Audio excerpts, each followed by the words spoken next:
மௌத்தாவறாங்க, கூட பிறந்தவங்க மௌத்தாவறாங்க, சின்ன சின்ன வயதில் கூட மௌத்தாவறாங்க. இந்த செய்தி எல்லாம் நம்முடைய காதுகளில் விழுகிற பொழுது நாம் என்ன சொல்லுகிறோம்? இன்னா லில்லாஹி வ இன்னா இலைஹி ராஜிஊன் ஒன்று சேர்க்கப்படுவோம். நாம் செய்திருக்கிற ஒவ்வொரு விஷயத்திற்கும் அல்லாஹ் கேட்கிறான். அதனால தான் குர்ஆன்ல நீங்க எங்க படிச்சு பார்த்தாலும் நிறைய இடங்கள் அல்லாஹ் சொல்லக்கூடிய வாசகம் இத்தகுல்லாஹ் அல்லாஹ் ரப்பல் ஆலமீன். திருமறையினுடைய இன்னொரு வசனத்தில் அல்லாஹ் சொல்கிறான்.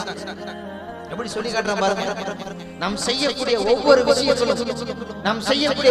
விஷயங்களும் அது அணுவளவாக இருந்தாலும் சரி, கடுகளவு இருந்தாலும் சரி, அல்லாஹ்வுடைய பதிவு சேர்க்கப்படுகிறது. நமக்கென்று சில மலக்குகள் இருக்கிறாங்க. நமக்கென்று சொல்ற மலக்குமார்கள் வச்சிருக்கிற அல்லாஹ் ரப்பல் ஆலமீன். அந்த மலக்குமார்கள் நம்முடைய நன்மைகளின் தீமைகளின் கொண்டு சென்ற பிறகு என்ன சொல்லி காட்டுறாங்க?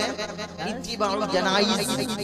ஒரு முஸ்லிம் இன்னொரு முஸ்லிமுக்கு செய்ய வேண்டிய கடமையில் ஒரு கடமை என்ன? ஜனாசாவை பின்தொடர்ந்து மையத்தை தஃபன் செய்யப்பட்டு ஒரு மையத்தை அடக்கம் செய்வதற்காக வேண்டி கொண்டு வருகிறார்கள்.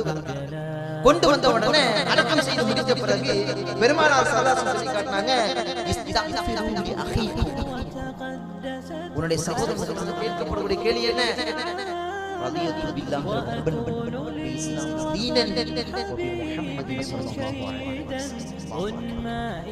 இது சொல்வதற்கு நம்முடைய இஸ்லாம் இங்க உலகத்துல கேட்கும் பொழுது அழகா சொல்றாங்க, கிராத்தா கூட சொல்லுவாங்க. ஆனா அந்த இடத்துல வர வேண்டும் என்றால் இந்த உலகம் பயிற்சி